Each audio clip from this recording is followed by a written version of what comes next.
వే gold trusted gold buyers మీరు తాకట్టు పెట్టిన బంగారాన్ని విడిపించి ఈ రోజు ఉన్న మార్కెట్ ధరకు కొనబడను. తునికి చెందిన 2 ఏళ్ల చిన్నారి జాను మిస్సింగ్ కేసులో బిగ్ ట్విస్ట్ చోటు చేసుకుంది. జాను రాజమండ్రిలో ఉందంటూ ప్రచారం జరుగుతోంది. ఓ వృద్ధ జంట జానుని ఎత్తుకు వెళ్తుంటే చూశానంటూ ఓ ఛానల్ వీడియో కింద ఒక వ్యక్తి కామెంట్ చేశాడు. చివరిగా జానుని రాజమండ్రిలో చూశానని ఆ వ్యక్తి ఆ కామెంట్ లో పేర్కొన్నాడు. నిజంగానే అతను జానును చూశాడా లేక ఆకతాయితనంగా కామెంట్ చేశాడా అనేది తెలియాల్సి ఉంది. చూసి ఉంటే పోలీసులకు ఎందుకు సమాచారం ఇవ్వలేదనేది కీలకంగా వస్తున్నటువంటి ప్రశ్న. పోలీసులు ఆ ఐడి ఆధారంగా సదరు వ్యక్తిని కనుగొంటారా?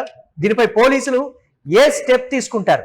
సీసీ ఫుటేజ్లను పరిశీలిస్తే పాప జాడ దొరికేటువంటి అవకాశం స్పష్టంగా కనిపిస్తోంది. కుక్క పోస్ట్ మార్టం రిపోర్ట్ లో ఏం వస్తుందనే దానిపై కూడా తీవ్ర ఉత్కంఠ అయితే నెలకొంది.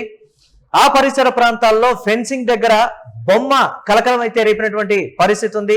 క్షుద్ర పూజల నేపథ్యమా అనేటువంటిది మరొక కోణంలో కూడా ఇప్పటి వరకు పాప మిస్ అయిన దగ్గర నుంచి రకరకాలైనటువంటి కోణాల్లో దర్యాప్తు చేస్తున్నటువంటి పోలీసులకు ఒక ఛానల్లో వీడియో కింద పెట్టినటువంటి ఈ కామెంట్ అంటే ఆకతాయితనంగా పెట్టారా లేకపోతే నిజంగానే ఆ వ్యక్తి చూశాడా అనేది ప్రశ్నగా మారినటువంటి పరిస్థితి ఉంది. ఇన్ని రకాల కోణాల్లో కూడా పోలీసులు అయితే దర్యాప్తు చేస్తున్నారు. దీనిపై మరిన్ని అప్డేట్స్ మా కరెస్పాండెంట్ సాయిరామ్ అందిస్తారు. సాయిరామ్, ఒక వీడియో కింద వచ్చినటువంటి ఒక కామెంట్, మరి పోలీసులు దాన్ని సీరియస్ గా తీసుకున్నారా? పోలీసులకు ఆ విషయం తెలుసా లేదా అనేది తెలియదు. బట్ ఆ వ్యక్తి మాత్రం వృద్ధ జంట పాపం తీసుకువెళ్తుంటే చూశానని ఆ పోస్ట్ లో పెట్టాడు. మరి స్థానికంగా ఉండే పోలీసుల్ని అతను ఎందుకు సంప్రదించలేదు, లేకపోతే వెళ్ళి చెప్పినా గానీ ఆకతాయితనంగా కొట్టిపారేశారా? ఏంటి అప్డేట్స్ దానికి సంబంధించి ఏమంటున్నారు పోలీసులు?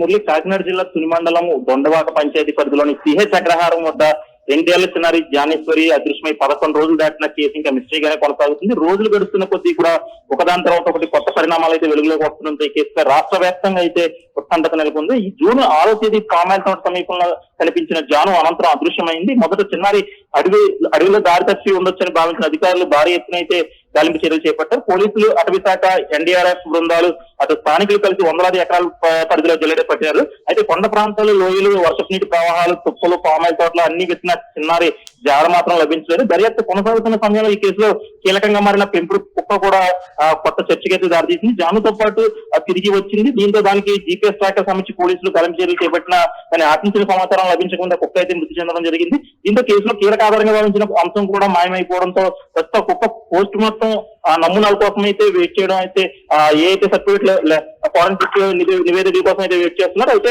ఇదే సమయంలో పామాయిల్ తోట ఫెన్సింగ్ వద్ద 2 బొమ్మలు కనిపించడంతో మరోసారి ఈ వార్త చర్చనీయాంశమైంది. వాటిలో ఒక బొమ్మలో చికెన్ ముక్క ఉన్నట్లయితే అధికారులు అయితే గుర్తించారు. ఈ బొమ్మలు ఎక్కడి నుండి వచ్చాయి, ఎవరు ఉంచారు, ఎందుకు ఉంచారు అనే ప్రశ్నలకు సమాధానం అయితే ఇంకా లభించలేదు. దీనిపై పోలీసులు ప్రత్యేకంగా విచారణ చేపడుతున్నప్పటికీ కూడా అనేక కోణాల్లో కూడా పరిశీలిస్తున్నామని పోలీసులు అయితే చెప్తున్నారు. అయితే ఈ పరిణామాలు కొనసాగుతుంది కానీ ఇప్పుడు సోషల్ మీడియాలో మరో ప్రచారం మొదలైంది. ఒక యూట్యూబ్ వీడియో కింద కామెంట్ చేసిన వ్యక్తి జానుని నేను రాజమండ్రిలో ఒక వృద్ధ దంపతులు కలిసి చూశానని పేర్కొన్నట్లయితే మనకి సమాచారం అందుతుంది. ఈ కామెంట్ ప్రస్తుతం సోషల్ మీడియాలో వైరల్ అవుతుంది. అయితే ఆ వ్యక్తి చెప్పింది నిజమేనా, నిజంగా అతను జానుని చూశాడా లేక నిర్ధారణ కోసం ఏమి నిర్ధారణ కూడా లేకుండా కామెంట్ చేశారా అన్నది కూడా ఇంకా స్పష్టత అయితే రాలేదు. ఒకవేళ నిజంగానే జాయిన్ చూస్తుంటే వెంటనే పోలీసులకు ఎందుకు సమాచారం ఇవ్వలేదు, ఏ ప్రాంతంలో చూశాడు, ఎప్పుడు చూశాడు, అతని వద్ద మరేదైనా ఆధారం ఉందా అనే ప్రశ్నలు కూడా ఇప్పుడు తలెత్తుతున్నాయి. ఇంకా ఈ కామెంట్ పై పోలీసులు దృష్టి సారిస్తే సోషల్ మీడియా ఖాతా వివరాల ఆధారంగా ఆ వ్యక్తిని గుర్తించే ప్రయత్నం చేసే అవకాశాలు కూడా ఉందని స్థానికులు అయితే చర్చించుకున్నారు. అయితే ఇప్పటికే పోలీసులు వేలాది మొబైల్ కాల్స్ ని విశ్లేషిస్తున్నారు. సీసీ ఫుటేజ్ పరిశీలిస్తున్నారు. అనుమానాస్పద వ్యక్తులను కూడా కదలికలపై కూడా నిఘా పెట్టారు. ఈ నేపథ్యంలో రాజమండ్రి ప్రచారాన్ని కూడా పూర్తిగా విస్మరించే పరిస్థితి కూడా కనిపించడం లేదు. అయితే అధికారికంగా ఇప్పటి వరకు కూడా జాను రాజమండ్రిలో కనిపించదని నిర్ధారణ మాత్రం ఇంకా రాలేదు. అయితే ఈ కేసులో మొదట అడవి జంతువుల దాడి కోణం, తర్వాత వర్షపు ప్రవాహాల్లో కొట్టుకుపోయి ఉండొచ్చు. ఈ కేసును ఛేదించడానికి కావలసినటువంటి ఉన్నటువంటి ఏ ఒక్క దారిని కూడా మేము వదిలిపెట్టాం, అన్ని దారుల్లో కూడా క్షుణ్ణంగా విచారణ చేస్తున్నామని చెప్తున్నారు. ఇది కూడా ఒక కోణంగా ఎందుకు పోలీసులు పరిశీలించడం లేదనేటువంటి మాట, లేకపోతే ఆ వ్యక్తి సదరు పోలీసులకు ఇన్ఫర్మేషన్ ఇవ్వలేదా, లేకపోతే ఆ కామెంట్ అనేది అంత సంచలనం కాలేదా, వెలుగు చూడలేదా, ఏంటి ఇన్ని రకాల డౌట్స్ ఉన్నాయి కదా, దాన్ని ఎలా చూడాలంట?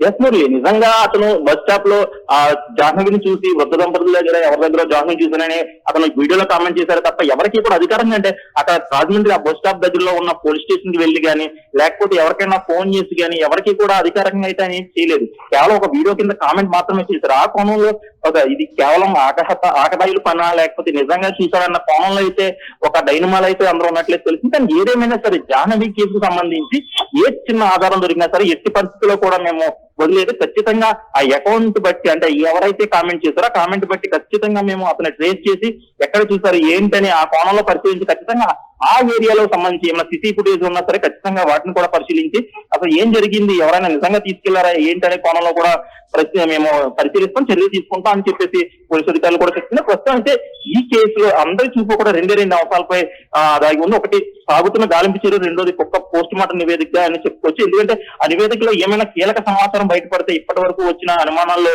కొన్నిటికైనా సమాధానం దొరికే అవకాశం అయితే ఉంది. అలాగే సోషల్ మీడియాలో వస్తున్న ప్రతి సమాచారాన్ని కూడా పోలీసులు పరిశీలిస్తే కేసులో కొత్త కోణాలు వీళ్ళకి వచ్చే అవకాశం కూడా పూర్తిగా కనిపిస్తుంది. అయితే ఇప్పటికైనా జాను మిస్సింగ్ కేసులో ప్రశ్నలతోనే నిండిపోయింది. సమాధానం మాత్రం ఇంకా దొరకనే లేదు ఇప్పటి వరకు కూడా చెప్పాలంటే. ఈ మిస్టేక్ ముగింపు ఎప్పుడు వస్తుంది, జాను ఆస్తికి ఎప్పుడు బయటపడుతుంది అన్నది ఇప్పుడు అందరి చూపు దీనిపై ఉంది. Murali. Yes right, thanks for updates సత్య.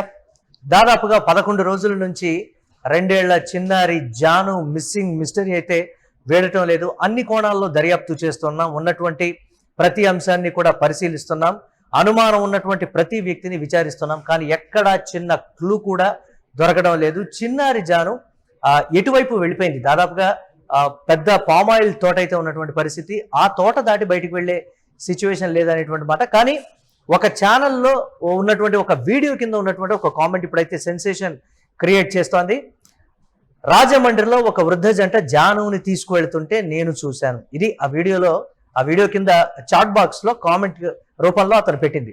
మరి చూసిన తర్వాత ఆ వ్యక్తి ఎందుకు సదరు పోలీసులకి ఇన్ఫార్మ్ చేయలేదు, లేకపోతే పోలీసులకు వెళ్ళి చెప్పినప్పటికీ కూడా పట్టించుకోలేదా? ఆ వ్యక్తి చెప్పినప్పుడు ఆ ఏరియాలో ఉన్న సీసీ కెమెరాలని పరిశీలిస్తే పాప జాడ తెలిసేటువంటి అవకాశం అయితే స్పష్టంగా ఉంటుంది. ఒకవేళ వృద్ధ జంట తీసుకొని వెళితే ఆ వృద్ధ జంట ఎవరు, గతంలో జాను తల్లిదండ్రులకి వాళ్ళకి ఏమైనా పరిచయం ఉందా? ఇన్ని రకాల కోణాలు మళ్ళీ వెలుగు చూస్తాయి. కాబట్టి ఇప్పటికే అన్ని కోణాల్లో పరిశీలించి దారులు మూసుకుపోయి నిశ్చేష్టులై ఉన్నారు పోలీసు అధికారులు. ఈ నేపథ్యంలో ప్రతి ఒక్కరూ కూడా క్షుణ్ణంగా గాలిస్తున్నప్పటికీ ఎలాంటి క్లూ దొరకపోవడం, ఈ కామెంట్ రూపంలో కావచ్చు, లేకపోతే రాజమండ్రిలో నిజంగా వృద్ధ దంపతులు జానుని కానీ తీసుకువెళ్తున్నట్టుగా CCTV ఫుటేజ్ ఉన్నా కానీ తల్లిదండ్రులు ఒకంత సంతోషం వ్యక్తం చేసేటువంటి పరిస్థితి, మా పాప ప్రాణంతోనే ఉంది అనేటువంటి ఊరటైన వాళ్ళు చెందుతారు. ఆ కోణంలో కేసును మరింత వేగంగా దర్యాప్తు చేసే పరిస్థితి అయినా ఉంటుందనేటువంటి మాట. ఫైనల్ గా అయితే పాప దొరకాలని అయితే అందరూ కోరుకుంటున్నటువంటి పరిస్థితి.